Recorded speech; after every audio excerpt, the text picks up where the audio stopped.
with the in terms of, because I'm really interested in these big events that kind of bring the city always together, and the actual event kind of becomes an excuse for everyone to just come together and do this thing. Do you think it is money-wise? Is it accessible to most Melbournians, if that's the word? Or is it a specific class of people who attend the Australian Open?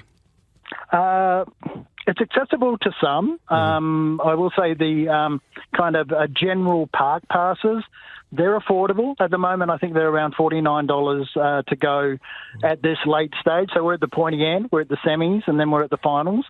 So quite affordable, but that won't get you inside the arena. You'll be kind of schlepping around outside and watching it on big screens, but kind of enjoying the hospitality and all the food and drink offerings there.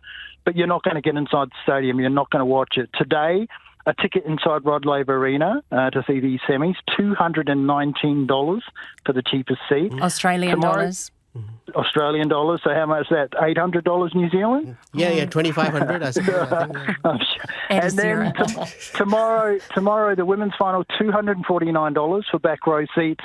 For the men's on Sunday, cheapest seat, $1,200 Australian. So. We're going to have to leave it there, Nui. It's so great to speak with you. Thank you so much. Nui Takoha, lifestyle editor, Melbourne's Herald Sun. Thank you so much, Ed. Thank you so much, Julia, for your company. Have a wonderful weekend. Thank you. It was great. All the best to you, listeners. Have a wonderful, safe weekend. Ka kite.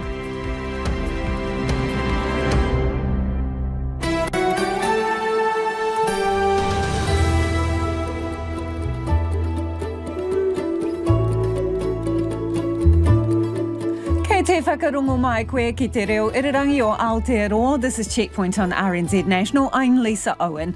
Haere aki nei, a year on from the Auckland floods, we visit families who are still living in damp, damaged state houses. More plastics heading to the scrap heap. An expert helps us sort through the new rubbish recycle rules. A person is dead after what's believed to be a stunt jump into Wellington harbour goes horribly wrong.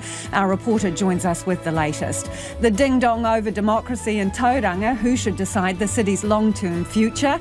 Beached as a boat runs aground on Auckland's motorway. And the cat is out of the bag. More on Hamilton Zoo's gorgeous new tiger cubs.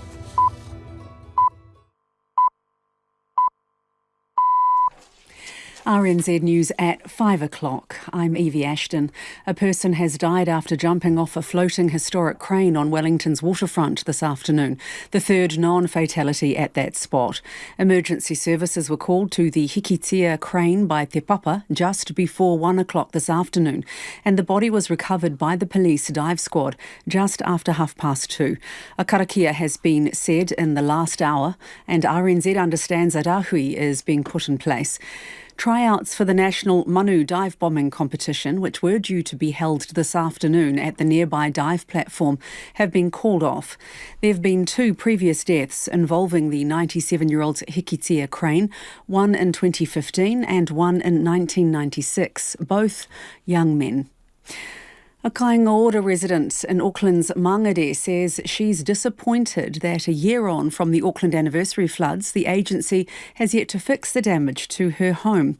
The resident says while her home only received a white sticker, the flood destroyed the insulation underneath the house, and this remains unreplaced despite her multiple appeals to Kainga. The mum of a 2-year-old daughter and 6-month-old son says her children have been sick all year.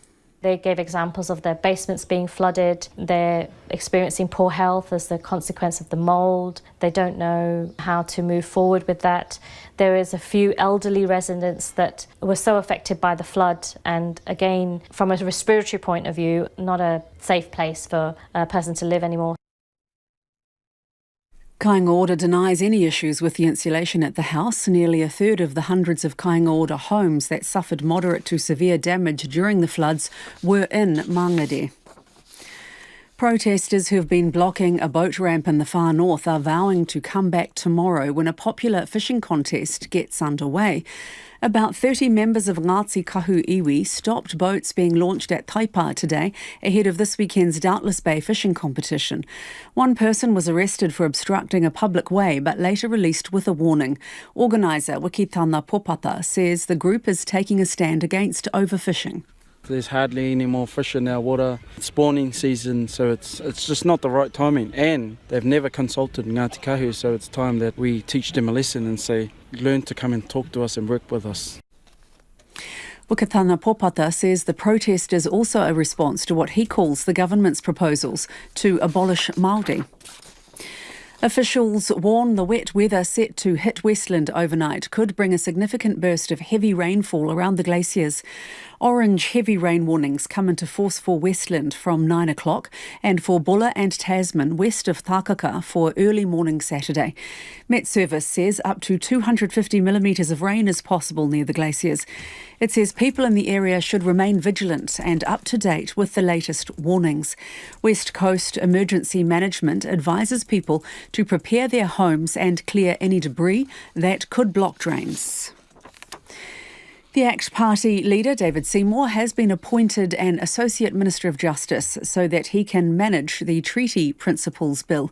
His appointment was one of several additional portfolio responsibilities Prime Minister Christopher Luxon announced today. It's slow going for holidaymakers heading out of Auckland for the long Anniversary Day weekend.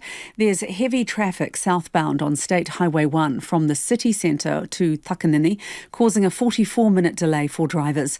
State Highway 20, the northwestern motorway, southbound, is also congested in Onehunga. Motorists can expect residual delays near Albany after a boat came off a trailer earlier this afternoon. For those heading to Northland, traffic is starting to build up on the southern motorway near Dairy Flat. And a car that hit the barrier on the Wellington motorway has caused some delays for commuters this afternoon. The police say they were advised of the crash on the northbound side of the motorway near Kaiwharawhara at about 4:15. One person received moderate injuries. Police have called for a tow truck.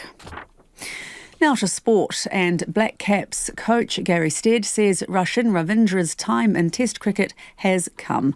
Ravindra has replaced Henry Nicholls in the Black Caps squad for the upcoming Test series against South Africa. Nicholls has struggled for runs over the past couple of years, having scored over 50 just once in his last 20 innings. While the 24-year-old Ravindra has played just 3 tests, Stead says he's matured over the past year. It's his time. He looks ready. He's matured. We saw what a breakthrough time he had at the World Cup as well, and feel that he can now bring that into his Test game. However, Stead doesn't believe Nicholls' 56 Test career is now over. We definitely don't see this as the end for him. It's definitely a setback, but there's no reason why he can't make it back again. Meanwhile, in the men's T20 domestic elimination final in Hamilton, Canterbury are 108 for 4 after 14 overs, needing 174 to beat Wellington. The winner will play Auckland in Sunday's final. Lydia Ko's strong New Year form on the LPGA Tour has continued. Fresh from her win at the season-opening tournament in Champions, Ko shares the lead after the first round of the Drive-On Championship, having shot a fired 6 under par 65. However, Ryan Fox has missed the cut at the PGA event in San Diego. And the All Black Sevens are 4th on the ladder as they head into the Perth World Tournament tonight, where they'll play France, Samoa and Fiji in pool play. That's the news. Tomorrow on Saturday morning, Canadian writer Anne Michaels on her new novel, which asks big questions like, we know life is finite, why should we believe death lasts forever? Astrophysicist Katie Mack on whether time travel is possible and how time will end. And speaking of the enigmatic and unexplainable, world-renowned illusionist Scott Sylvan on his spellbinding show that's coming to Tamaki Makaurau. I'm Susie Ferguson. Join me on Saturday morning from 8 on RNZ National. You're with Lisa Owen next on Checkpoint. Right now, the short forecast from Met Service to midnight Saturday. For Northland, Auckland, Coromandel and Bay of Plenty, fine today, becoming cloudy tomorrow with patchy light rain developing later. Waikato to Wellington, including the Central High Country, fine today. Rain spreading north tomorrow, easing later and clearing south of Taihape. Gisborne, mainly fine, however scattered rain tomorrow afternoon. Hawke's Bay and Wairarapa, mostly fine, but scattered rain during tomorrow morning and afternoon. Marlborough and Nelson, mainly fine, a period of rain tomorrow morning. Bulla, Westland and Fiordland, rain spreading northwards today and overnight with heavy falls. Rain with thunderstorms in Fiordland and southwestland tomorrow, but rain easing to a few showers further north. Canterbury, Otago and Southland, high cloud thickening. Rain developing in Southland and inland Otago tonight, spreading elsewhere overnight, then clearing tomorrow, but scattered showers lingering in Southland and Otago. And Fore Kohu, Chatham Islands, cloudy with the odd shower. It is 7 minutes past 5. I'll have traffic, news and headlines for you at 20 past 5. Nā mihi iwi, tēnā koutou katoa, no mai haere mai, ki Checkpoint I tēnei rā, ko Lisa Owen tēnei. A year on from the Auckland Anniversary floods, some families are still living in soggy, mouldy state houses with holes in the floor of bedrooms. In Mangere, the stream overflowed, swamped houses along its banks, where water quickly went from ankle deep to waist deep. People were forced to swim out of their homes. While Auckland Council says most of those properties have been repaired, some families are living in still mouldy kāinga ora homes, which are making them sick. Others are anxious about the flood risks of the future. Our reporter Lucy Sia and camera operator Marika Habazi have the story. Oh, look. Hi. Look over there. Hi, buddy. This is a mother of 2 young children living in a kāinga ora home on Molesworth Place, a street that was inundated a year ago. She saw the rising waters coming up to her doorstep. Packed our bags and then, once we had everything ready, we were like, this is like, oh my gosh, we're going to be trapped. So we had to walk out in like waist high water with a bag over our head, like holding it up, and with a toddler and a dog, waist high water to get out to safety, to get somewhere safe. Her family moved back to the house a week after the floods, a house that's had its foundations soaked. It was white stickered but deemed livable. Her partner showed us the damage under the house that remains.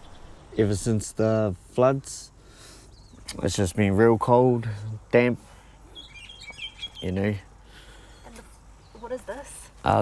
That's the flooring. It's like Weet-Bix. Some of the flooring has crumbled from the moisture, leaving a hole in one of the rooms. Sometimes when we're walking into the room, we've got to watch where we're stepping because, it sort of makes us trip. Some banana.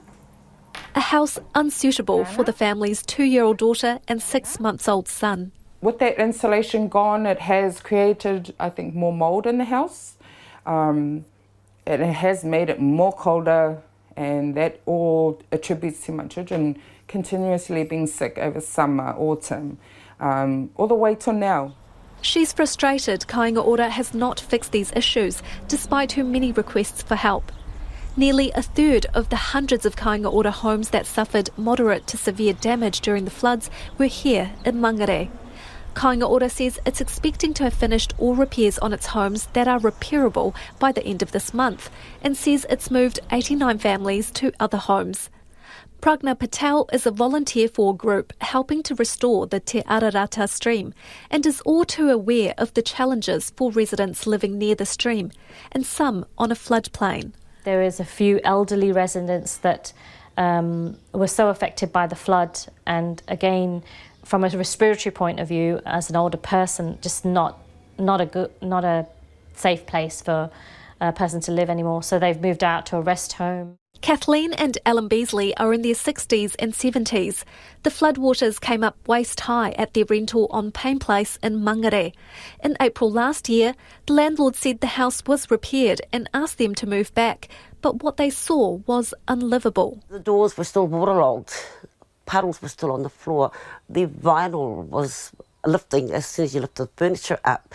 The walls were just painted over, so there was no we could see that there was no removal of anything to have it worthy for anybody to live in. Whoever passed that inspection and said it was okay is very questionable as to how could they do that. The couple stayed with whānau for much of the year, and it wasn't until September that they found their current rental in Mangere Bridge, but only to be in for another shock. Ellen recently found out from the lawnmower man the house was also flooded in January last year. He goes, "Oh, you're a new family in here," and I said, "Yeah, we only just moved in." And he goes, "The water was way above the window. The last place we had to swim out of. And if this place floods again, swim again." The Beasleys pay $590 for this 2-bedroom home and say they can only hope for the best. And uncertainty looms over the future of housing in Mangere. Here on Pito Place, 19 kāinga ora homes on a floodplain, earlier marked for redevelopment and now being demolished. Kāinga ora says it's waiting for further assessments to decide how this land should be used in the future. Meanwhile, Auckland Council's Healthy Waters says it's designing improvements to the Mangere catchment area and have increased the frequency of cleaning the catch pits from once a year to twice a year. And if you were listening to that story from Lucia Marika on radio, do check out the video version. We'll post it on our webpage. A boat fell off its trailer on Auckland's northern motorway today, closing the motorway north of Albany for just over an hour. It caused major backlogs as people headed away for the Auckland Anniversary weekend. Now, the boat's been removed from the lanes now, but there is still very heavy traffic heading north. So check your journey before you head off. And if you are out there and you are not the one behind the wheel, please let us know how it is looking. You can text us on 2101. It is 13 minutes after 5. Kia amo tonu mai, you're listening to Checkpoint on RNZ National. A person's died after leaping from a crane more than 30 metres high into Wellington's harbour. The steam-powered crane is on the Hikatea, an old ship that is permanently docked on the capital's waterfront. Several years ago, another person died when they leapt off the crane into the water in a stunt gone wrong. The Hikatea is owned by Wellington's Maritime Heritage Trust. Trustee Malcolm McGregor was at the wharf shortly after today's incident. Somebody saw a person, they thought a male, leaping from the highest point of the crane, which is 32 metres about above the water, and the person hasn't been seen since. The police dive squad have just arrived to begin a search, and that's about it at the moment. For people who are not familiar with the crane, can you describe it to me, please, and tell us where it is exactly? What's its purpose also? Well, it's a 97-year-old, pretty much fully functioning steam crane. It is being readied for a complete functionality in 2 or 3 years' time, and it's 100. So it's been progressing well on that. We have it's about 1,000 tonnes, 62 metres long, 32 metres high, so 16 metres wide, and its function, it lifts things. Is it on a boat, Malcolm? Is it mounted on a boat? It's a crane ship. Right. Crane. So what kind of access is there to it? Single gangplank, which is normally down, but it's fairly close to the wharf. Any determined people could swim to it or walk across. Is there any signage, Malcolm, warning people not to go onto it? Yes, I'm reading well now. SS Hikatea, no authorised entry, security notice. We have surveillance cameras in use and functioning. There's CCTV. I think there's 6 or 8, and we're adding another couple to get that going better.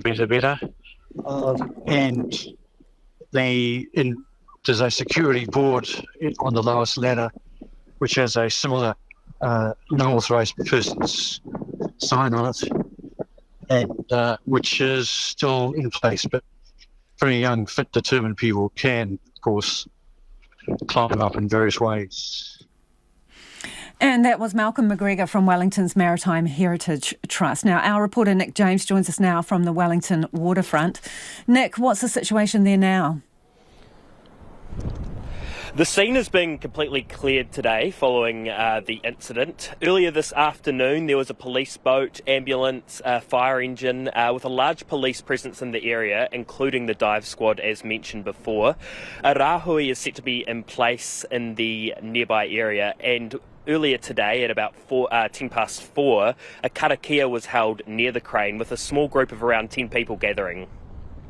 So the Hikatea crane, is it well known in terms of being a feature on Wellington's waterfront?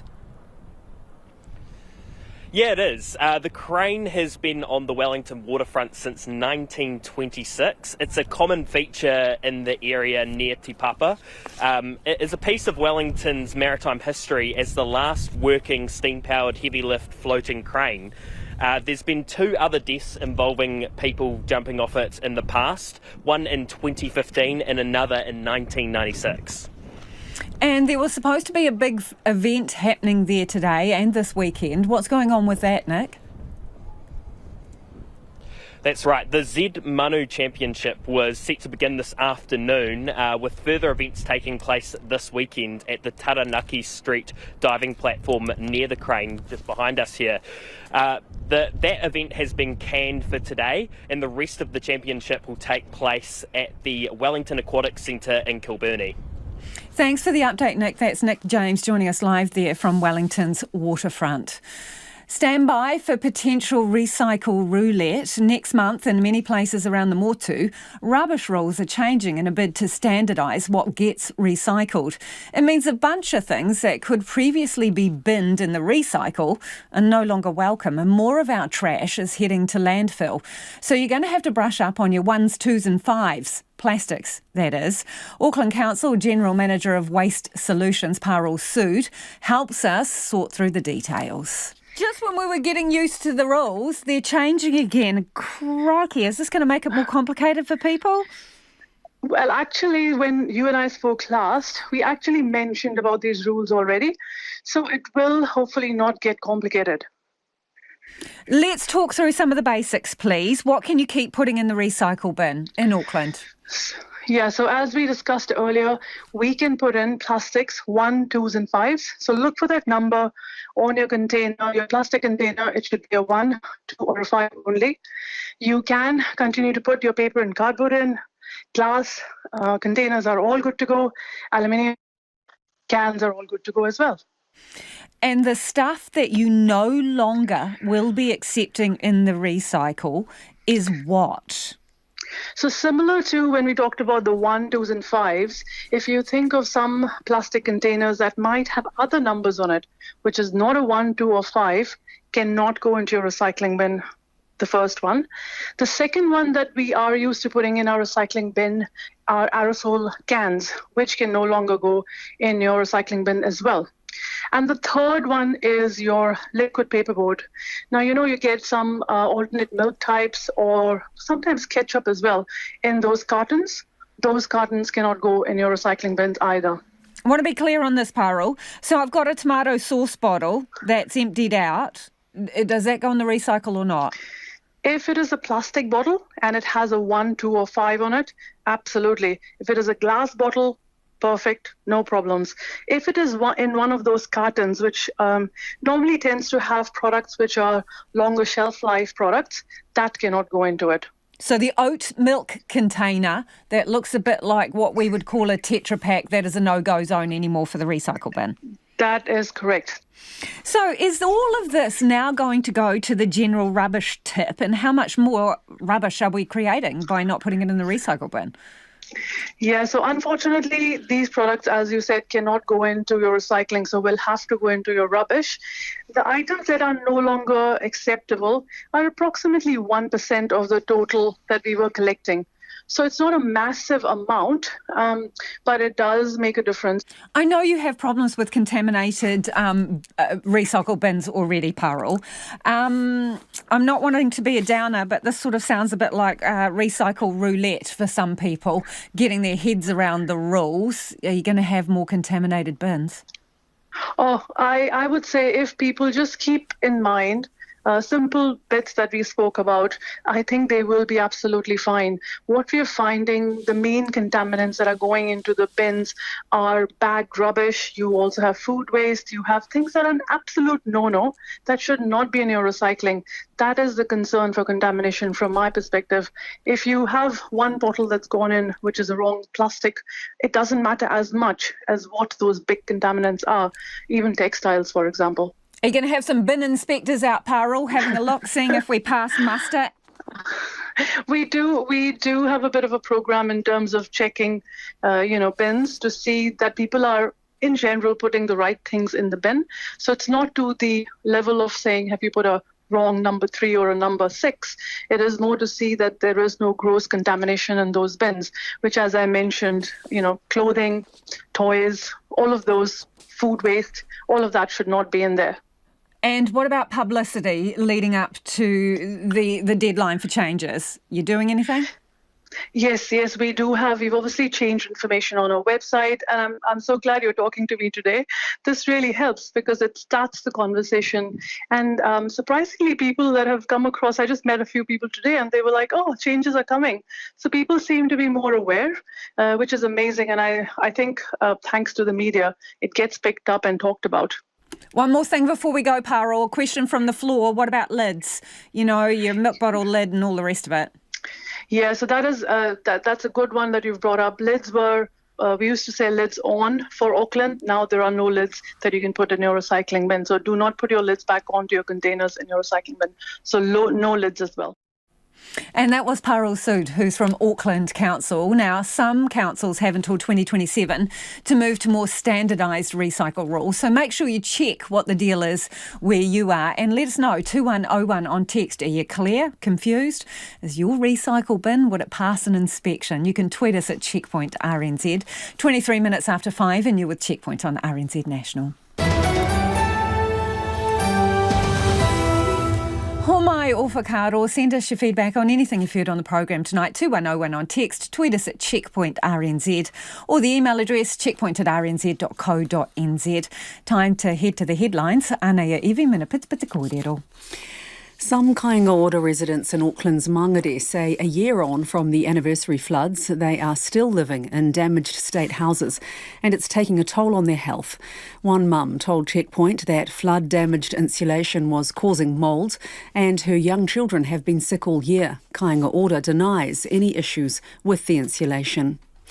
Outgoing Labour MP Rino Tirakatene says the government risks becoming a one-term wonder if it unwinds the progress of the past 6 years. Mr Tirakatene, the third generation of his family to hold the Southern Māori Te Taitonga seat, retires this weekend after a 12-year career. He warns the coalition's Māori policies are risking a backlash.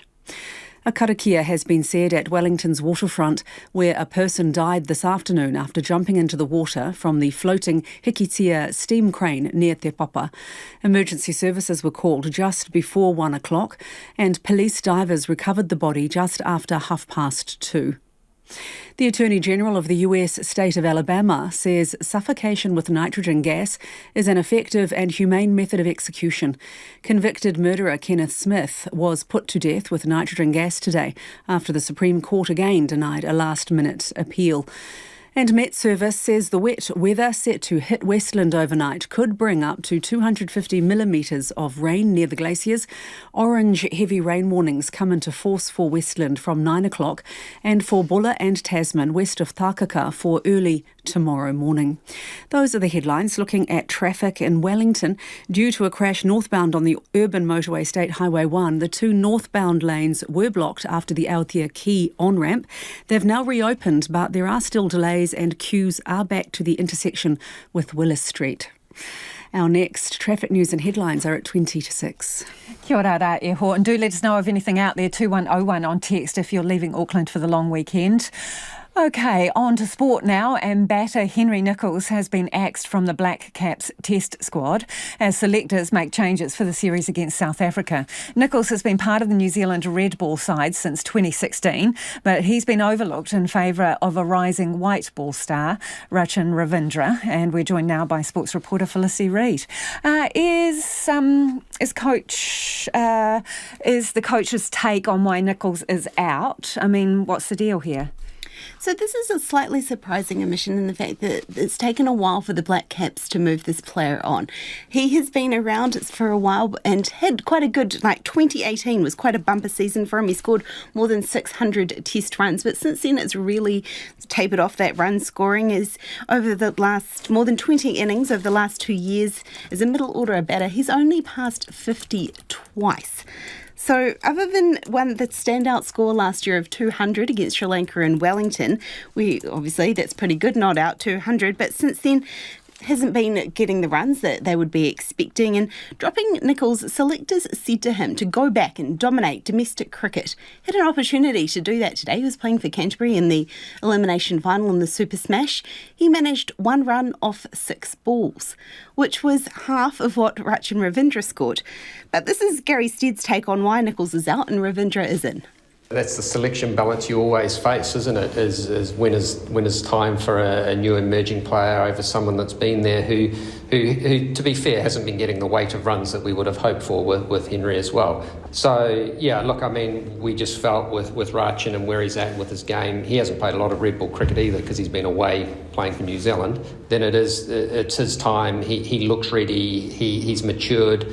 We saw what a breakthrough time he had at the World Cup as well, and feel that he can now bring that into his test game as well. 2 other players do miss out from the test squad. Their spinners Ajaz Patel and Ish Sodhi. The conditions in New Zealand dictate that we normally only have 1 spinner in the team, and today coach Gary Stead said that Mitch Santner is the best spinner in New Zealand, so that's why he's got that role. And Kane Williamson is also back from the hamstring injury that ruled him out of the latter part of that Pakistan series. New Zealand Sevens are expecting to kick off in the new year with plenty of support in Australia. Yes, the 3rd season of the tournament kicks off tonight in Perth, and now this is the closest tournament these teams have to what would be a home tournament after New Zealand got dropped off that World Series. I think if we can remember in World Rugby's own words that it was more iconic destinations that they were looking for, which is why New Zealand has missed that one out. But the opening 2 rounds, so they were in Dubai and Cape Town, and they haven't really gone New Zealand's way, but they're hoping to get that back on track in Perth. The men's team still have 7 players unavailable for selection, so it's quite a young squad, but they do get captain Dylan Collier back for this game. He's back from injury, he missed the first 2 tournaments of the season as well. And on the women's side, Tyler Nathan Wong. Now she's Tyler King after getting married, and she's spending some time away in rugby league, so she's been away for a little while. She also missed the first 2 tournaments of the year, but she's back, and King says a number of the women have family living in Perth, which has made the ticketing interesting. It was a battle to get tickets for everyone to come and attend, but I think we made it work in the end, and I know there'll be a good support system out there, a bit of a cloud of dressed up in black hopefully as we run out onto that field, and I know a few of us had last minute tickets booked for our family and friends to come over to watch. So the Blackburn Sevens play Japan just before 7 o'clock tonight, followed by the All Black Sevens against France, and the action continues over the weekend. Thank you, Felicity. Felicity Reid, sports reporter there. Tauranga businesses in iwi are fighting back amidst calls for the city's commissioners to delay a 10-year plan. A former mayor wants the commissioners to hold off on the long-term plan until it can be implemented by elected officials after the July election. He says there are serious, irreversible changes that should be left up to the people. But his business group says a delay would be catastrophic and wants immediate action to address the city's issues. Jordan Dunn has the story. The Bay of Plenty City really lives up to its region's name, with plenty of beaches, cafes, restaurants and friendly people. But former Tauranga Mayor Greg Brownless says there is one thing that it is seriously lacking. It's democracy and the people's right to choose. It's been long enough. The National Party, when in opposition, said that we should have had an election 2022 when everybody else voted. Independent commissioners were appointed to run Tauranga City Council in 2021. The officials are on track to implement a 10-year plan just 3 months before a newly elected council and mayor enter the chamber. Mr Brownless says that will set in motion irreversible changes. There's also plans to rampantly hike the fees for sports field users, clubs, and even to close down a major swimming pool in the city, at the same time as potentially subsidising developers and putting a whole lot of money into a big new complex. ACT Party MP and Tauranga ratepayer Cameron Luxton says it should be elected councillors making the final decisions. But Tauranga Business Chamber Chief Executive Matt Cowley says the previous council delaying decisions was the exact reason commissioners were brought in the first place. Western Bay is some of the worst rental affordability in New Zealand. That's impacting businesses as employees ask for more money to keep up, or our workforce risks leaving to more affordable regions. So look, we just desperately need infrastructure to enable the housing and keep Tauranga moving. And Scott Adams, chairperson of the Urban Task Force for Tauranga, says a delay would be a catastrophe to the city's future growth. We've been delaying growth in the city for decades. Tauranga has been constrained by a lack of decision making, and we need some strong leadership. We need these infrastructure projects locked into a long-term plan as soon as possible. Waitangi Chief Executive Paola Stanley says the commissioners are getting things done and are involving iwi in the process. He is more concerned a new council will go up in flames just like the last one. Well, it's going to be a bloody shit show, mate, because we'll make it a shit show if they revert back to the days of stupidity. And if you get the same people in as we got in last time, that's exactly what will happen. After public hearings are heard and final changes are made, the plan for 2024 to 2034 is due to be adopted in April. And let's get to some of your feedback now, a bit of it coming in on recycling. A question from a listener, are tops okay on plastic bottles and glass jars? No, is the answer. Plastic and metal lids don't go into recycling once these rules come into place. In Wellington, a listener says we can take our saved up plastic lids. Here's a pointer if that other person was from Wellington. You can take your saved up plastic lids to Sustainability Trust who recycle them. Well, there you go. And Bev has got in touch and says local private recycling, Weka Peckers in Motueka, make an effort and collect the other numbers for a gold coin donation and Tetra Paks for conversion to wallboard. That's Save Board. Check it out. Pretty interesting stuff. Someone else says that the new recycling rules have been in place in Kapiti for some years. That's from Maggie. Yep, that's true. This is about kind of making more uniform rules around the country they were hoping to do with these recycle rules, but some cities and towns have a dispensation for another few years. A couple of disheartened recyclers can't be bothered. All plastic to the landfill now, says another person. Another says, we'll seriously look at no recycling option anymore. No, don't be put off. And another question says, so we can bin all metal lids now. This is not recycling. It is crazy. Do keep your feedback coming, 2101. On text, or you can tweet us at Checkpoint RNZ. It is 26 minutes away from 6. Kia mau tonu mai. Do stay with us. You're listening to Checkpoint on RNZ National. It is time for the business news now. Ko taku hoa e nai ko Nona Peltier. That means Nona's live in the studio. Let's talk about interest rates, Nona. Medium and long-term interest rates beginning to fall. What are the risks for consumers? Okay, this is an interesting one. So we know that the short-term interest rates are potentially still to escalate. Some people think they'll ease back, what have you. Most are saying they'll ease back. So the official cash rate is forecast to fall back begin to fall back in the second half of this year and then return to a lower rate by the end of 2025. So that means that the longer term rates or medium rates, say 5 years out, are not likely to be as high as they are now. So that means if you're negotiating your mortgage, what do you want to do? Because there's risks on both sides. I mean, what if inflation takes off again? Then you're stuck if you take a short term and hope for the long term. It's one of those things that you're really going to have to, use your calculator to figure out what you want to do. But basically, the longer term rates are now falling. So a longer term mortgage might end up costing you less or more. It depends on the risk you might want to take. And then we have to look at what depositors are facing. So for a long time, we were getting really low rates for deposits, and people started putting their money into higher risk assets like share market and so on. Now they've been saying, well, I might as well just stick it in the bank and get the interest, but it's not going to last. So the idea here is that eventually interest rates will come back down again. That's the idea. And at that time, what should you do with your deposits? Well, maybe you want to take a longer term deposit at these higher rates. And then again, maybe you don't because you don't want to lock your money in. So it's one of these things, I think, if you have a lot of money or you're looking to borrow or renew your mortgage, you probably should get some financial advice because it is going to be quite tricky. And not everybody's capable of evaluating risk. And there is going to be risks on both sides of the ledger here.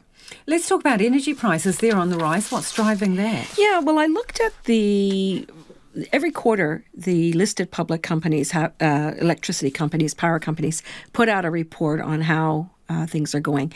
In the December quarter, energy prices spiked, and that's because of low hydro inflow. So that's the hydro lakes.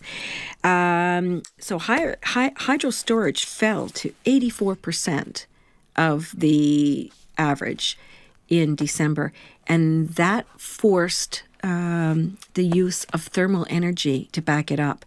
Now, thermal energy is coal and natural gas, those types of fuels. They're a lot more expensive than renewable energy. And so in dry years, and we're experiencing dry right now. So in January, we had some rainfall in the North Island.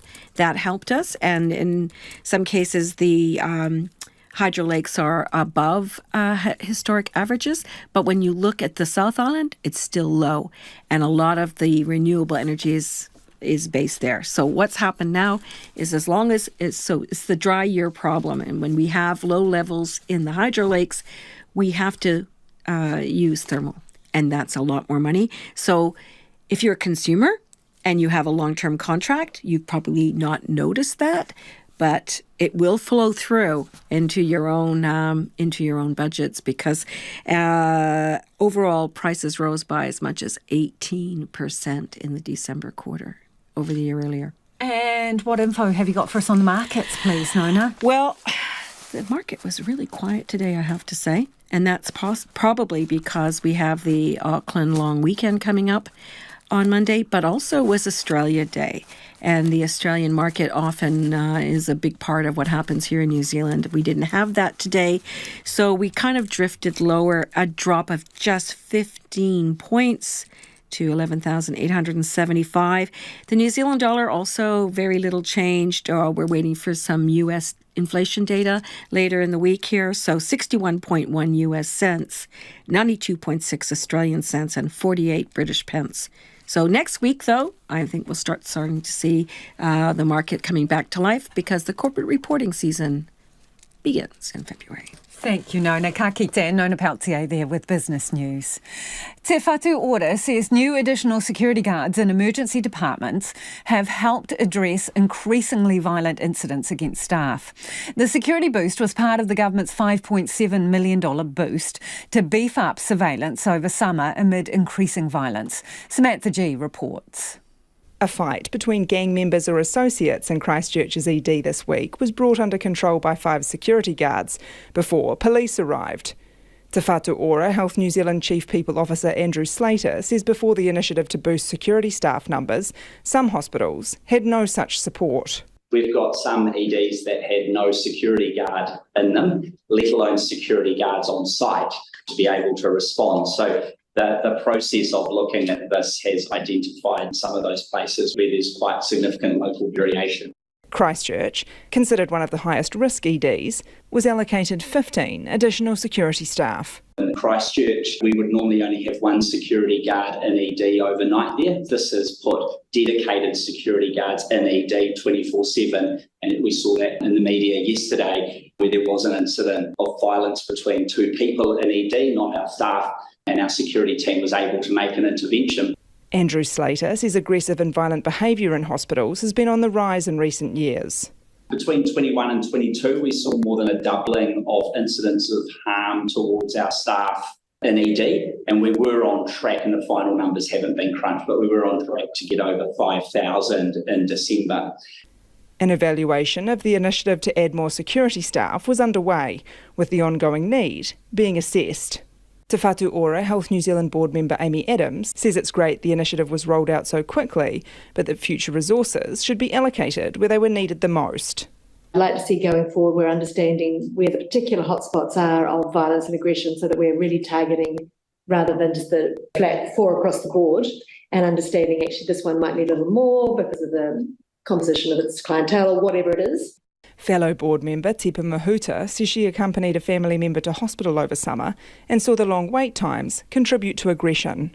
I did visit an ED because my grandnephew was there.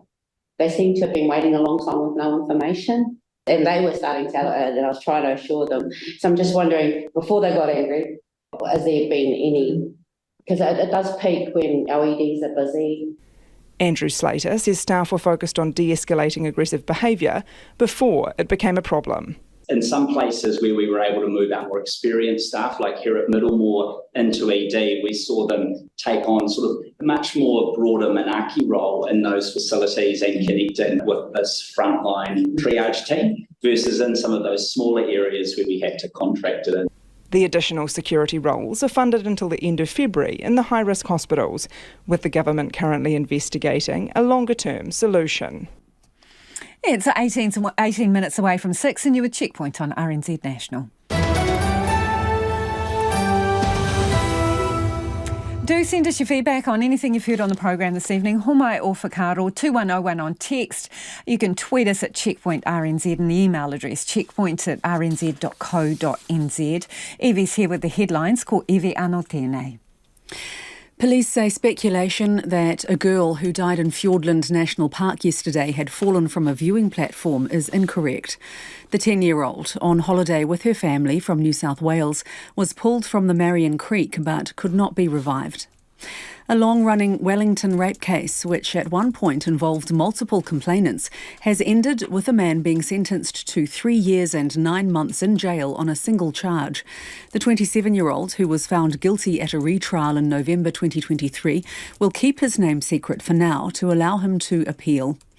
Te Whatu Ora says a fight between gang members in Christchurch Hospital this week highlights the importance of extra security guards in emergency departments. Te Whatu Ora Health New Zealand Chief People Officer Andrew Slater says Christchurch Hospital's ED received another 15 security staff as a result of the government's $5.7 million funding boost. Before that, there was only one security guard overnight. NASA's Ingenuity helicopter has ended its near 3-year mission on Mars after damaging its rotors in an emergency landing. Space Agency Administrator Bill Nelson says the tiny aircraft accomplished more than NASA thought possible. And police are confident a Far North fishing contest will go ahead this weekend despite protests. About 30 members of Ngāti Kahu Iwi blocked a boat ramp at Taipā today ahead of the Doubtless Bay fishing competition. Kaitaia police say the protest against overfishing has been peaceful. Those are the headlines. Looking at traffic in Wellington, queues heading northbound out of the city on the urban motorway are backed up to the intersection with Willis Street after an earlier crash closed the two northbound lanes after the Aotea Quay on-ramp. Those lanes are now open, but the delays are real, I'm afraid. Our next news and weather are at 6 o'clock.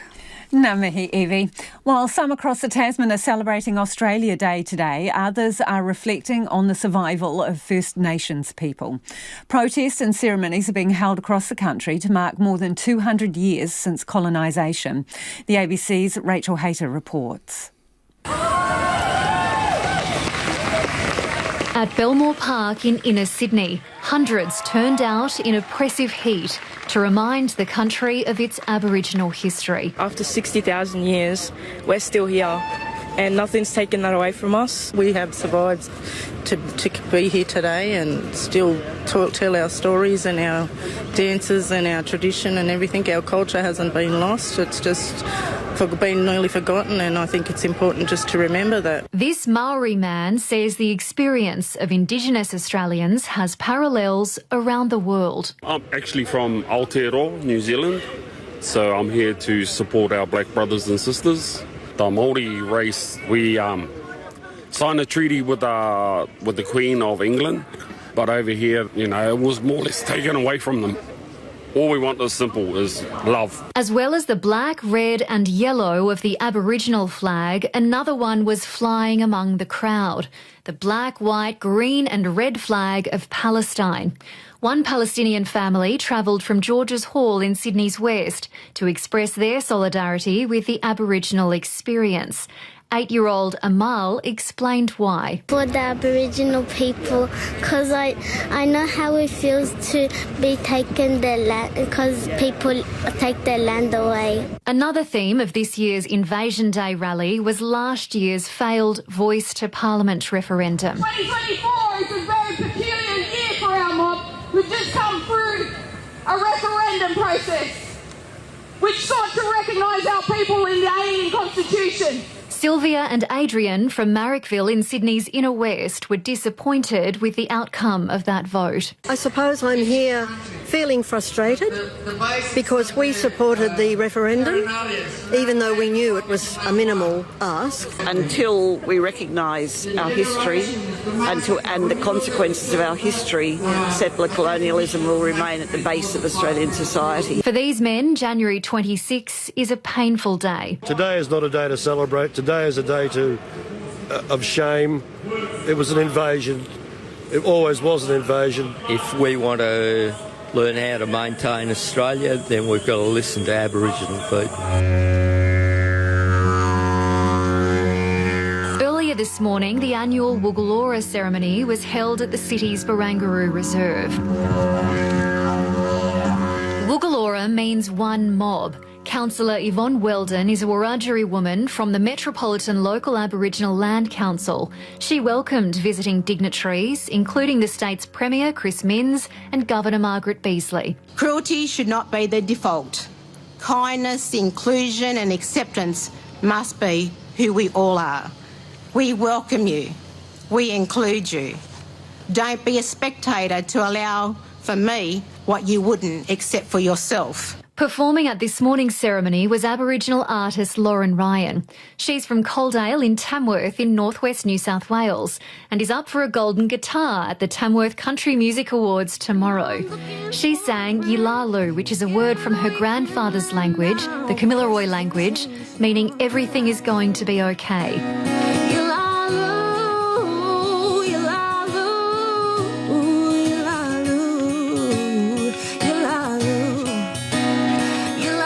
Today's protests and ceremonies demonstrating the debate around the date is not over yet.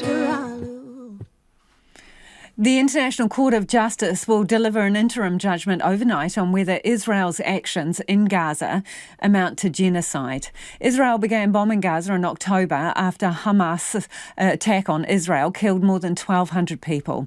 The Hamas-run Gaza Health Ministry says more than 25,000 Palestinians have been killed in the resulting Israeli bombardment and ground assault. South Africa hopes that the interim ruling could force a ceasefire, but Israeli Prime Minister Benjamin Netanyahu says he will ignore any judgment that finds his country guilty of genocide. The ABC's Angus Randall reports.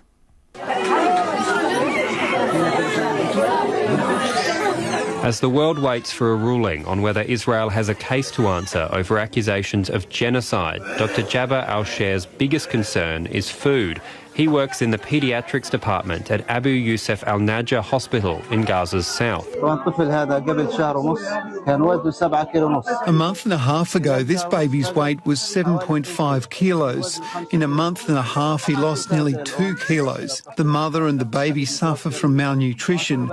No milk is available, which all impacts the growth of the baby. The World Health Organization says there's almost no food available to feed the more than 2 million people trapped in Gaza. Director General Tedros Adhanom Ghebreyesus says conditions are hellish. 70% of the dead are children and women. That alone is enough for a ceasefire. In South Africa's case brought to the International Court of Justice, it cites the high number of civilian casualties, the use of bombs in populated areas, and the denial of aid into Gaza as evidence of Israel's genocidal intent. Israel says it has a right to defend itself against Hamas. that the terrorist group embeds itself with civilians and that its conflict is with Hamas, not the people of Gaza. The final judgment is years away, but South Africa hopes an interim ruling could force a ceasefire, allowing more aid into the war zone. Hamas official Osama Hamdan says his side will abide by the findings. If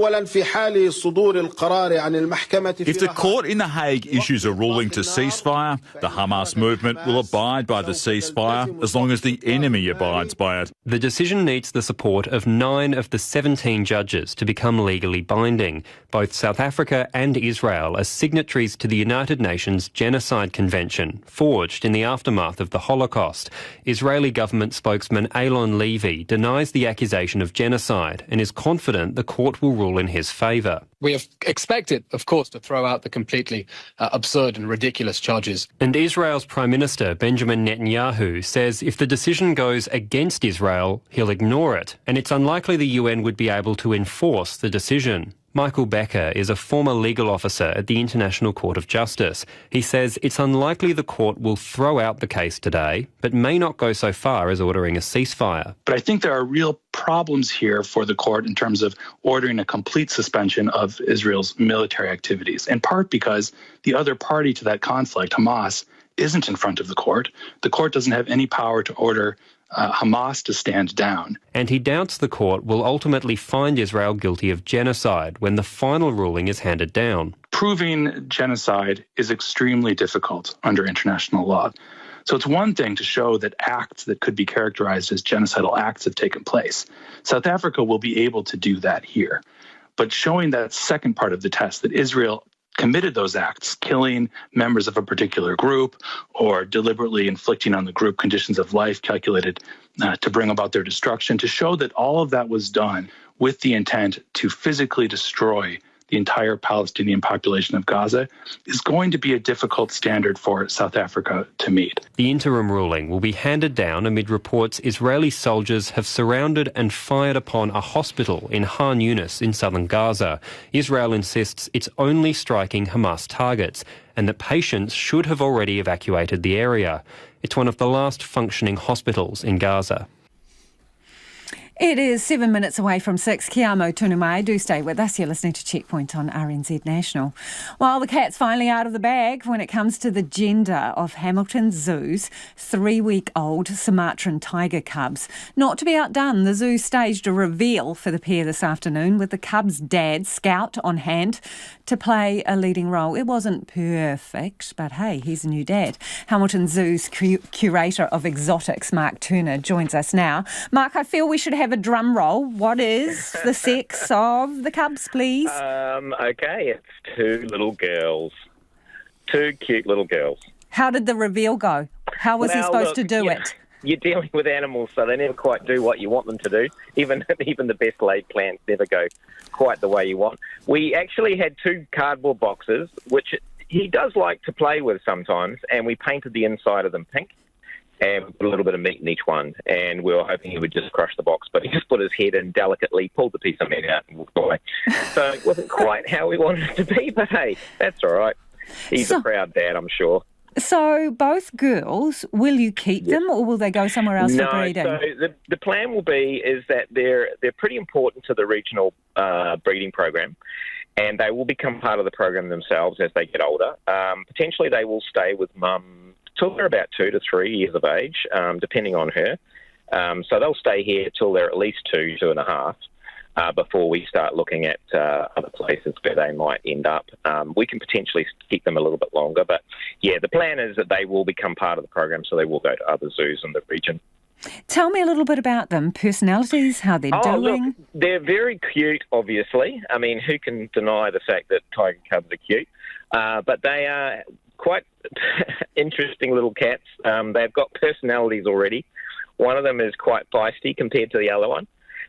Initially, one of them was a lot larger than the other one, the feistier one, but they seem to have evened out in terms of their weight. We weighed them just the other day, so we kind of weigh them weekly just to check on their growth, and they're putting on roughly 1 kilo a week, and they're weighing almost 4 kilos now each. So they're growing very well. Mum is doing a fantastic job, and she's very, very relaxed mum, and I think that's a testament to the team and how they work They're very, very keen on building relationships with her. They are so cute. We're looking at some pictures while we're talking to you. Very cute. Yeah, in terms of being available for visitors to see, or are they being streamed on cameras, or what's the deal, Mark? Yeah, so we actually have a TV monitor in the viewer next to where she is located, in the first viewer, and we are showing up-to-date footage of cubs in the den. We could get it live, but we update it pretty much every couple of days with new footage, just to show how they're going, and so people can actually see them. You will start seeing them venture out as they get a bit older. At 3 weeks, they're still pretty immobile. Like, they're moving around a little bit, but not that much. But they do grow quite quickly. So, over the next few weeks, we should start to see them become more mobile. And there's a chance they may wander out and follow mum. But, ideally, you're probably looking at a few weeks, maybe even a month before they're fully out and about. It just depends on them. We give them the choice. It's up to them. They have access all the time, so she can come and go as she wants. Now, part of the reveal was a contest, right? And people could get into a draw where they would have a private encounter with the cub's dad. This is Scout. What does that involve? So that's pretty cool. Scout is a really special cat, and he actually really likes people. He was hand-raised at Australia Zoo. In fact, I was very lucky. I worked there at the time, and I was involved in hand-raising him. So him and I have a very close relationship. But because of that, he's very good with people. And what we do is we take people behind the scenes, and they get to go out the back of one of the tiger den and yard areas. They get to meet Scout through the mesh. We do a little bit of a training session with him, and then they're able to come up and hand feed him some milk through a syringe, which he absolutely loves. It's one of his favourite things. And is that all cool? I mean, I know there's been a lot of attention on the way some animals, our animals, Kiwi, are treated overseas with encounters and all the rest of it. You still comfortable with this? Oh, yeah, totally. So it's entirely up to him. It's his choice. We don't lock him in. We don't bring him in and lock him in and make him do anything. It's entirely up to him. If he doesn't want to involve himself in the encounter, he doesn't have to. There's no requirement from that respect. And we have a very strong policy of choice and control. It's how we operate at the zoo. It's something that's quite different to some zoos in terms of we don't have set talk times, we don't have set feed times. We do it very randomly to try and give the animals a lot more opportunities to have flexibility in their life, and especially with big cats, it's really important. So, there is a payment that goes to doing an encounter like this, but that money, a lot of that money goes towards conservation program, and that's why it's so important as well. But it is entirely up to the cat. He has all the choice. Mark, we're almost out of time, but very important thing with newborns, names. What's the deal? We haven't got names yet, so keep posted and keep checking, because we will be coming up with something about names soon, I'm sure. Are you crowdsourcing names, Mark? Can we get some suggestions from listeners? No, well, hey, maybe we'll talk after. We'll talk outside of this, shall we? Yeah, we could come up with a good one. We'll keep you posted. Hey, appreciate your time, Mark. Thank you so much. That is Mark Turner, who's Hamilton Zoo's curator of exotics. I mean, I reckon you guys could come up with a couple of cracker names for those little bubbies. They're so cute. Check out the pictures on our webpage, 2101 on text, or tweet us at Checkpoint if you've got a cracker of a name. We would love to hear it. Some quick feedback on security and hospital EDs. It's bad enough that nurses are meat in a sandwich between justifiably angry public, including gangs and incompetent and failing health system. Guards may help inside the hospital, but consider the risks faced by ED nurses who have to walk long distances to their cars at 11 at night or 7:30 in the morning.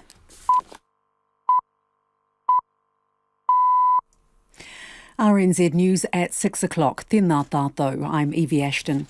A person has been killed after jumping from an historic crane into Wellington harbour this afternoon. The 97-year-old steam-powered crane, the Hikitia, is owned by Wellington's Maritime Heritage Trust. Its spokesperson, Malcolm McGregor, who arrived at the wharf shortly afterwards, says he was told the person jumped from the highest point, 32 metres. He told Checkpoint there are several security cameras on the crane, as well as warning signs. There's a security board on the lowest ladder, which has a similar no authorised persons sign on it, and which is still in place. But very young, fit, determined people can, of course, climb up in various ways. Malcolm McGregor says access to the crane is via a single gangplank. 2 young men have died previously after jumping from the crane, one in 2015 and one in 1996. Police are confident a Far North fishing contest will go ahead this weekend, despite plans for continued protests. About 30 members of Ngāti Kahu iwi blocked a boat ramp at Taipa today ahead of the popular Doubtless Bay fishing competition. Senior Sergeant Dan Williams of Kaitaia Police says officers will keep monitoring what's so far been a peaceful protest. We've had one incident where one of our local iwi members was arrested, and we've dealt with that by way of warning, and now we're just working together with them to ensure that people are safe and that we don't have any other people arrested where we don't need it. Senior Sergeant Williams says the group met competition organisers this afternoon, and he's hopeful of a good outcome that will let the event go ahead while protesters can still get their point across. Labour MP Rino Tirakatene is sending a warning to the coalition government as he retires from politics. During his 12-year career, he was the Minister of Courts, Trade and Export Growth and Chair of the Māori Affairs Committee. He says Te Iwi Māori won't roll over, and if the coalition unwinds the progress of the last 6 years, it risks a backlash that will make sure it's a one-term wonder. Mr Tirakatene was the third generation of his family to hold the Southern Māori seat, following his grandfather, Sir Irueda Tirakatene, and his aunt, Whetū Tirakatene Sullivan. Tracy McLennan is next on Labour's list. The ACT Party leader, David Seymour, has been appointed an Associate Minister of Justice so that he can manage the Treaty Principles Bill. Prime Minister Christopher Luxon has announced a number of additional portfolio responsibilities. New Zealand First MP Mark Patterson is taking on the role of Associate Minister for Regional Development, and Jenny Marcroft will be a Parliamentary Undersecretary to the Minister for Oceans and Fisheries. Nationals Erica Stanford will take on responsibility for matters relating to the Crown's response to the recommendations of the Royal Commission of Inquiry into Abuse and Care. The Department of Conservation says it will launch an internal safety investigation into a 10-year-old girl's death in Fiordland National Park. The girl was on holiday with her family from New South Wales when she fell into the turbulent Marion Creek yesterday. Neva Chittick reports. Doc's Tiano Operations Manager Graham Davies says it was not aware of any damage to Marion Track since last weekend's storm. Mr Davies says an inspection yesterday also found no visible damage to any structures. He says their thoughts are with those involved and a safety investigation will be launched. Police say their investigation is also continuing, and speculation the girl fell from a viewing platform is incorrect. Southland Area Commander Inspector Mike Bowman says a report will be presented to the coroner at the conclusion of the investigation. The post-mortem of a person who died in the Wellington suburb of Tawa on Tuesday night has found it was a medical event. The police say the death has now been referred to the coroner. Meanwhile, another investigation continues into the unexplained death of a woman in Kandala on Wednesday night. Forensic staff spent a second day today at the property in Baroda Street. The first known execution of a death row prisoner using nitrogen gas has been carried out by the US state of Alabama. Kenneth Smith, a convicted murderer, was put to death after the Supreme Court again denied a last-minute appeal. The Commissioner of Alabama's Department of Corrections, John Hamm, gave details of the execution at a news conference. A warning: listeners may find this distressing. Appeared that Warren Smith was holding his breath as long as he could, and then there's also information out there he struggled against the restraints a little bit, but there's some involuntary movement and some agonal breathing. That was all expected and is in the side effects that we've researched. Smith's lawyers had argued the untested method amounted to cruel and unusual punishment. And an infrastructure advocacy group says a delay on Tauranga's long-term plan would be catastrophic for the city's development. Independent commissioners appointed to oversee Tauranga City Council in 2021 are due to adopt a 10-year plan for the city in April. A former mayor is calling on local government minister Simeon Brown to delay the plan until elected officials are in office in July. Chief Executive of Urban Task Force Tauranga, Scott Adams, says the city can't afford more delays. We've been delaying growth in the city for decades. Tauranga has been constrained by a lack of decision making, and we need some strong leadership. We need these infrastructure projects locked into a long-term plan as soon as possible. Scott Adams says the city needs ambitious ideas put in place immediately. That's the news. Kia ora, it's me, Emile Donovan from The Nights Show. Last night I spoke to writer Josie Adams about whether it's time millennials stopped the generational moan cycle. We were all youthful idealists at some point, and then when you see a 20-year-old saying, hey, I think we should have a 4-day work week, and you just go, no, stop feeling hope for the future. How dare you? That was stripped away from me. Don't you do it in front of me. You can find that on rnz.co.nz/nights and tune in for tonight's show from 7 here on RNZ National. You are back on Checkpoint next with Lisa Owen. Right now, the short forecast from Met Service to midnight Saturday. Northland, Auckland, Coromandel Peninsula and Bay of Plenty fine this evening. Becoming cloudy tomorrow with patchy light rain developing later. Waikato to Wellington, including the central high country, fine this evening. Rain spreading north tomorrow, easing later and clearing south of Taihape. Gisborne, Hawke's Bay, Wairarapa, mostly fine, but scattered rain for a time tomorrow. Marlborough and Nelson, mainly fine, a period of rain tomorrow morning. Buller, Westland and Fiordland, rain spreading northwards this evening and overnight with heavy falls. Rain with thunderstorms in Fiordland and South Westland tomorrow, but easing to a few showers further north. Canterbury, Otago and Southland, high cloud, thickening. Rain developing in Southland and inland Otago tonight, spreading elsewhere overnight. Then clearing tomorrow, but scattered showers lingering in Southland and Otago. And for Rekohu, Chatham Islands, cloudy with the odd shower. The time is coming up to 8 minutes past 6. I will have news headlines for you at 6:30. Kia ora rā e ho. No mai, hoki mai, this is Checkpoint, ko Lisa Owen tēnei. Tomorrow will mark a year since many West Aucklanders were fleeing their home as a month's worth of rain fell across the city in less than an hour. Some were able to stay with family or friends, others lost everything, turning to pop-up emergency evacuation centres where they stayed for weeks before finding somewhere to live. Today, families, volunteers and counsellors gathered at a former evacuation centre, the Hub West in Henderson, to reconnect and reflect. Louise Ternouth reports. Almost a year ago, Rex Parker and his 4 children fled their home on Clover Drive in Rānui's West Auckland. A huge pool had formed into the house, but the carpet on the floor felt like jelly. We tried to make our way through the front door, but all the furniture was floating. As soon as I opened up the back door, there was another 2 foot of water on the other side that just plummeted through the house. We basically swam down the road with just our clothes on our backs. Thinking back to that fateful day stirs up deep emotions. That particular day was one of the worst situations we had ever been in. Within 5 or 8 minutes, we lost everything. The family could only stay with relatives for a few days and were considering sleeping in their car before finding refuge here at the Hub West in Henderson. It became an evacuation shelter for those who needed it. They stayed for 6 weeks. I mean, if this place wasn't here, I don't know where we could have gone. It was quite ironic. Here in this community centre was our neighbours. Basically, I lived on the same street as these people, and here we were, just living across from each other from one bed to another. McLaren Park Henderson South Community Trust ran the evacuation centre.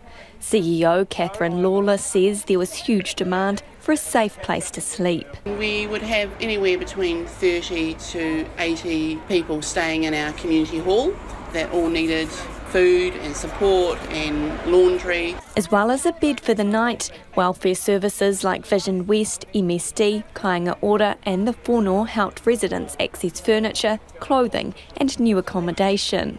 Catherine Lawless says everyone's needs were different. So it might have been a friendly word, it might have been finding some practical support, it might have been getting a uniform for your child to be able to return to school, because it was right a year ago now school was returning. While today is about reflecting on what they've achieved, she says there's still a long way to go. There's many under immense financial pressure, there's many waiting for the categorisation process with Auckland Council, and that's an excruciating wait when you're the person it's affecting you daily. Some of the streets out west still look like wastelands. Auckland Council Principal Advisor of Democracy and Engagement, Edi Tuiavi, says opening the Hub West Evacuation Centre and keeping it open 24/7 for weeks shows what's possible when the community rallies together. It was clockwork, it was brilliant. They set the beds up, they put partitions up, they put the cones out, and they let the community know that they were here. So going forward, places like this ought to be a blueprint for if we were to have severe weather events again in the future.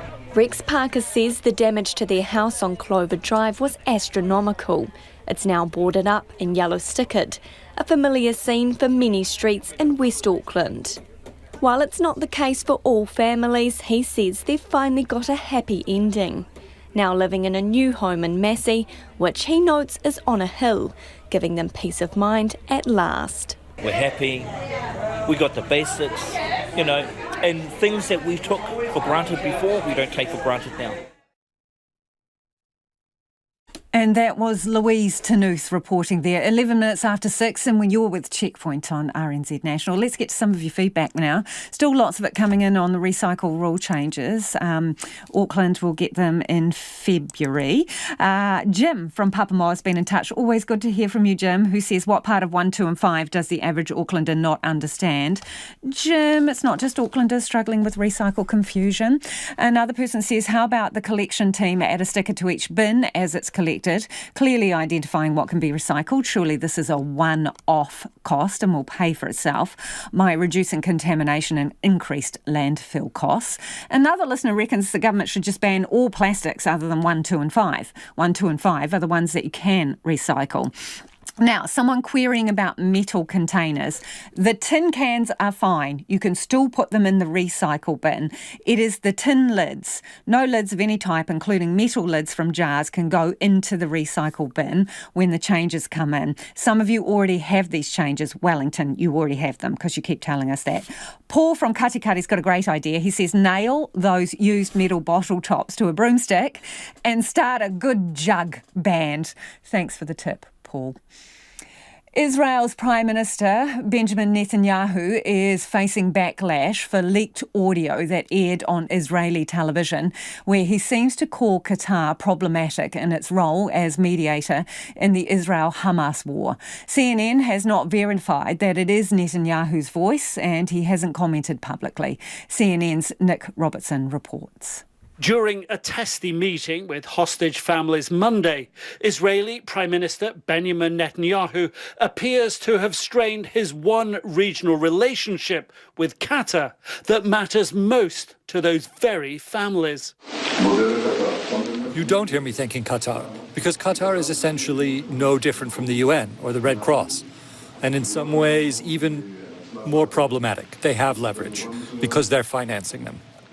These comments, caught off mic, triggered a rapid and barbed diplomatic put-down from Qatari officials who helped negotiate the release of almost 100 Israeli hostages in November, saying in a tweet, "We are appalled by the alleged remarks attributed to the Israeli Prime Minister. If validated, are irresponsible and destructive to the efforts to save innocent lives, but are not surprising."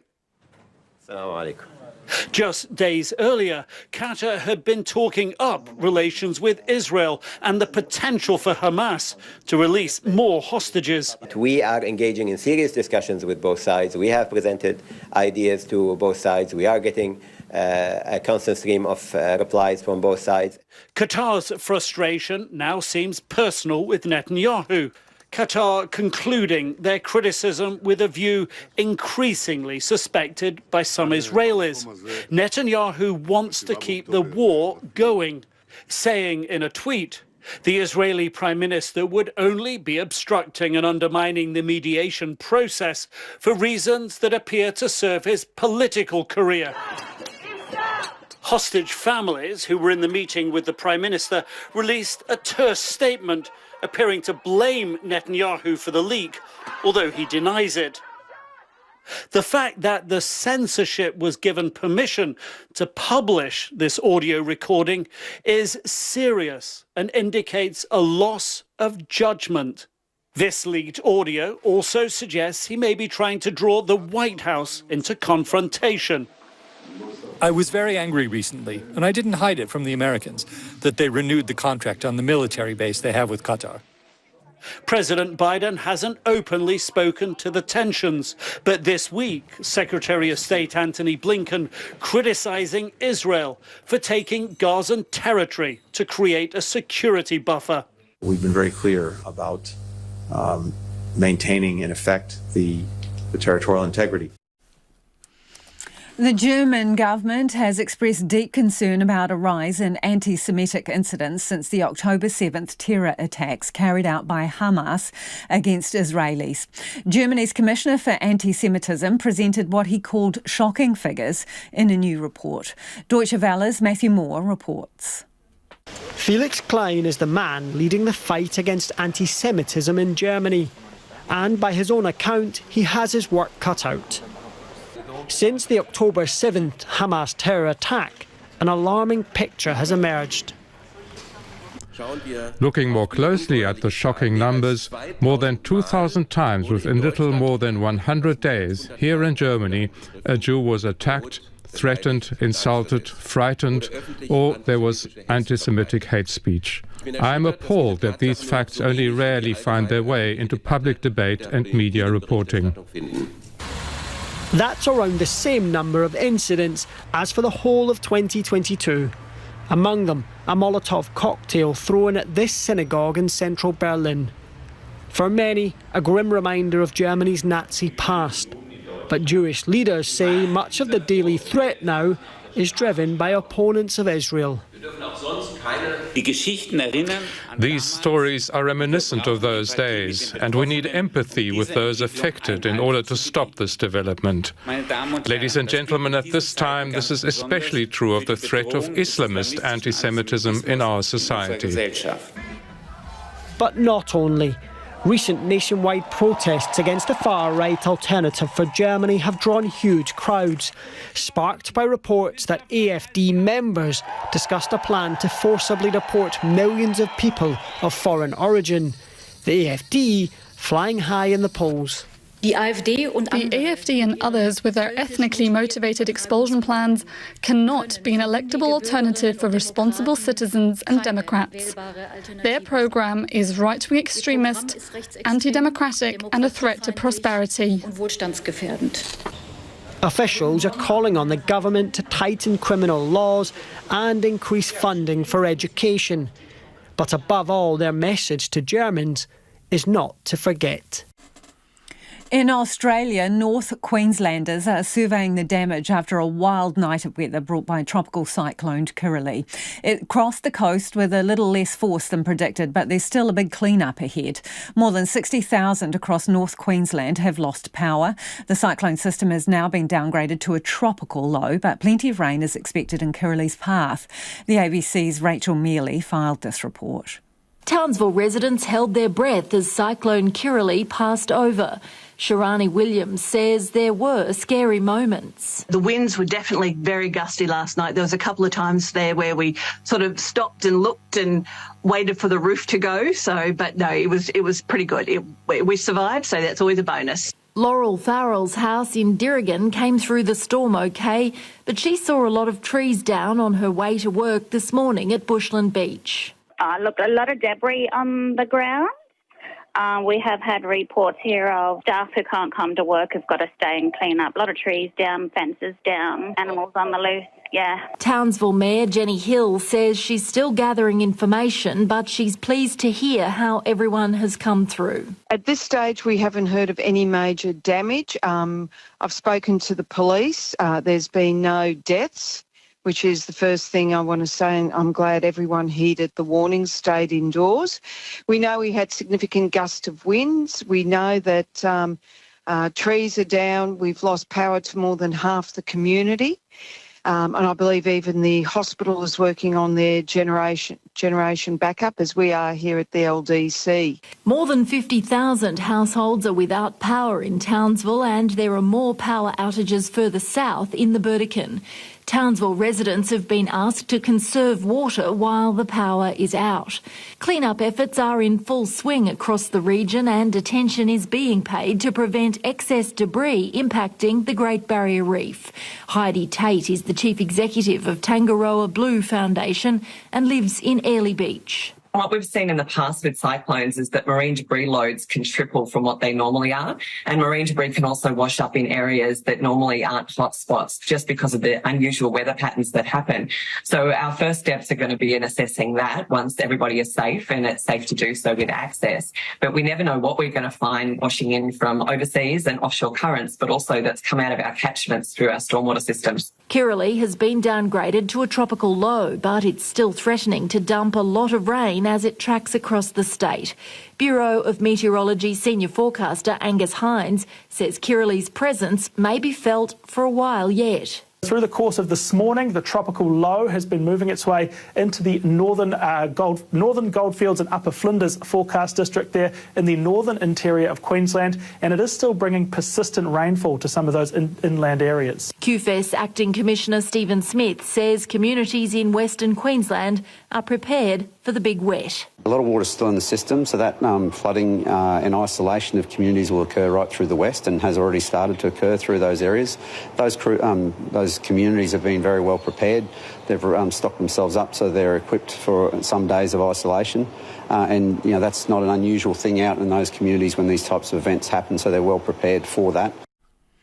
A former Russian lawmaker who's challenging Vladimir Putin for the presidency believes his anti-war stance could make the country's upcoming elections closer than many expect. Ending the war in Ukraine is the driving force behind Boris Nadezhdin's long-shot challenge against Russia's longest-serving leader. A legion of voters have been braving the Russian winter to queue up and ensure he has the required signatures to get on the ballot for the March election. CNN's Claire Sebastian has more. Under heavy snowfall and amid the chill of ever tighter limits on freedom of speech, this is a rare spark of Russian public opposition to Vladimir Putin, patiently lining up to try to get an anti-war candidate on the ballot in upcoming presidential elections. This is the only candidate that wants to stop the military action on someone else's territory, says Anatoly. For some, it goes even deeper than the war. I feel that my rights may be infringed, says Masha. I don't feel safe sometimes. The candidate is Boris Nadezhdin, a 60-year-old physicist, former MP and advisor to the late opposition leader Boris Nemtsov. His manifesto describes the so-called special military operation in Ukraine as a fatal mistake, pledging to immediately start peace talks if elected. People have been arrested and sent to prison in Russia for a lot less than that. Why are you getting away with this? I don't know. I don't know exactly why I'm not arrested. I know Putin very well from 90s, even when he was not a president. He was a normal Russian bureaucrat, and I was normal Russian bureaucrat. Supporters have been lining up not just in Moscow, but outside Nadezhdin campaign headquarters in dozens of cities across Russia and even abroad. He has united the old guard of the Russian opposition, including key allies of jailed Kremlin critic Alexei Navalny, his wife Yulia adding her signature on Wednesday, and exiled oligarch Mikhail Khodorkovsky. He's now racing to collect the required 100,000 signatures with strict regional quotas by the end of January. People are saying that there's a deal, perhaps, with the Kremlin to allow your campaign to go ahead to create the illusion of a real democracy, or that they are using this as a way to distract the anti-Putin electorate. What do you say to those theories? I am absolutely sure the situation will change, because a lot of people now in Russia, which started to see me in YouTube, in TV, in Telegram, they begin believe me. In the Moscow queue, Ivan tells us he doesn't care if Nadezhdin is a Kremlin plant or not. I am prepared even for the candidate to be, as we say here, a representative of one of the Kremlin towers. For me, the most important thing is that military action should stop. If President Putin is re-elected for a fifth term, what will you do? I'm absolutely sure that even if Putin will win in this election, the next presidential election will be much closer than 6 years. I'm absolutely sure. And I will proceed with my job. He believes he is already succeeding at one job, exposing the fragility of public support for Putin's war. A change in direction now. It is not your average traffic infringement, but a woman driving down a busy street in eastern Thailand in her luxury open-top Bentley has been spotted with an unusual passenger, a lion. In a video of the incident, people on the motorbike can be seen nervously passing the lion, which has its head and two paws outside the car facing into oncoming traffic. The BBC's Stephanie Prentice has the details. This was taking the roar of traffic to new levels. The video of this incident showed a large lion just cruising through the streets. It seemed like it was being kept as a pet. From the video, it would seem these sort of drives weren't out of the ordinary for this household because there's two passengers in the front seat, seemingly not really paying that much attention to the lion. The lion seems relaxed. It's in the back seat, the upper half of its body hanging off the side of the car, two big paws on the doors, and the motorist going past in the other direction, seemingly quite concerned. It was wearing a collar and it seemed to be chained in. A woman in the car, she's thought to be the owner. She's been charged with having an unregistered lion, but crucially not with having one. That's actually allowed. And a Sri Lankan man who's in the car too, he's left the country after the video of this incident went viral. He's believed to be the lion supplier and is facing charges as well. Stephanie Prentice says having a big cat in Thailand is seen by some as a status symbol. In Pattaya, where this lion was spotted, there's videos on their local Facebook groups of pet lions actually getting loose at night. A man in the area actually keeps two of them as pets and he walks them on a lead.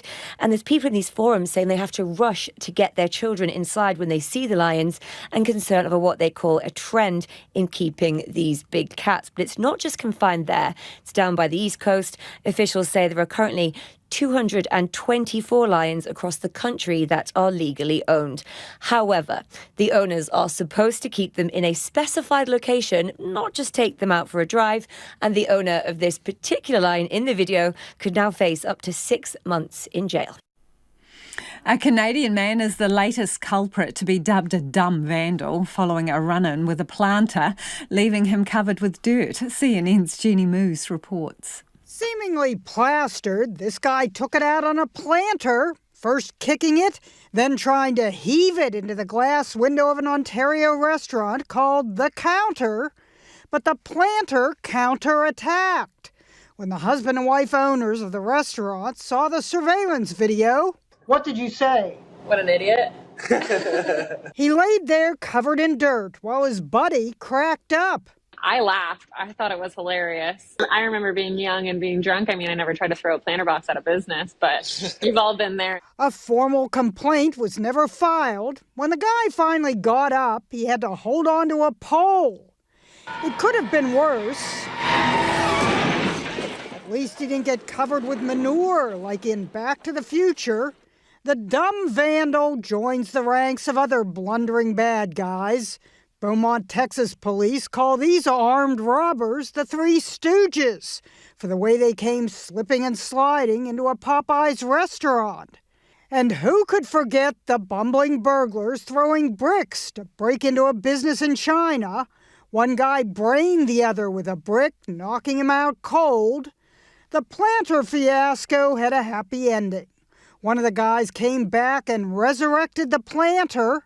Restaurant co-owner Braden Lawther found it heartening. Had a better morals about him. The moral of the story, picking a fight with a planter is dumb as dirt. That is it from us this evening. Late News team will keep you updated throughout the night. Check out anything you missed on Spotify, Apple or wherever you get your podcast from. Have a great long weekend if you're having one. See you Monday. RNZ News headlines at 6:30. Good evening, I'm Evie Ashton. A person has died after jumping into Wellington harbour from an historic crane this afternoon. Eyewitnesses say the person jumped from 32 metres, the highest point of the 97-year-old steam-powered Hikitia. A Canterbury University researcher into violence in hospitals believes many cases in emergency departments go unreported. Security guards at Christchurch Hospital were needed to break up a fight between gang members on Wednesday. Alabama has carried out the first known execution of a death row inmate using nitrogen gas. And Met Service has issued an orange rain warning for Westland. Up to 200 millimetres of rain is forecast about the ranges from 9 o'clock tonight. Those are the headlines. Our next news and weather is at 7.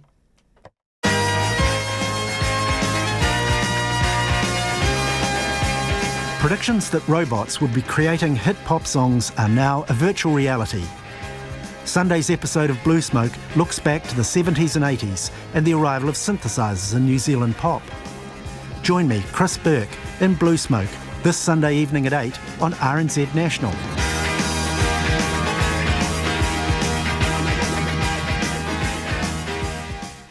Makes me want to get out my roller skates, that music. Kia ora, you're with me, Evie Ashton, through to 7 o'clock, and you're listening to Trending Now. Right now, it's time for Focus on Politics.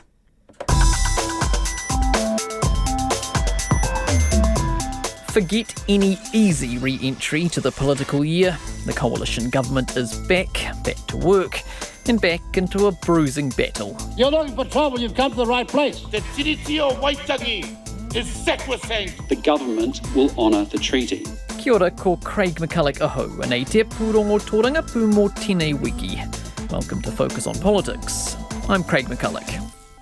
The political year got off to an early start, as has become tradition, this year with a major gathering of Māori. In an extraordinary showing, some 10,000 people turned up at Tauranga Waiwai Marae on Saturday, responding to the Māori King's invitation.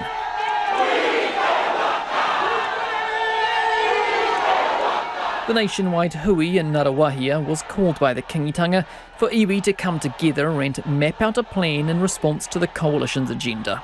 The message was one of resilience and resistance, with Māori arriving en masse in a show of solidarity. You are marginalising us. You are not honouring the treaty. An illiterate white supremacist is a nuisance and a hoha, but an illiterate white supremacist in power is dangerous. Māori all day, every day, we are here, we are strong. A call for unity and for accountability, a wero and a warning. They came to be noticed. We're not going anywhere. We're here, mana motuhake. We are a people and we are strong people. We matter. Don't forget us. E toi tū te tiriti, brother. Honour the treaty. The more that national and these governments decide to sort of trample on te tiriti, the more they're going to undo themselves. 100% take heed because we've got the strategies to help our government. We will never go quietly into the night.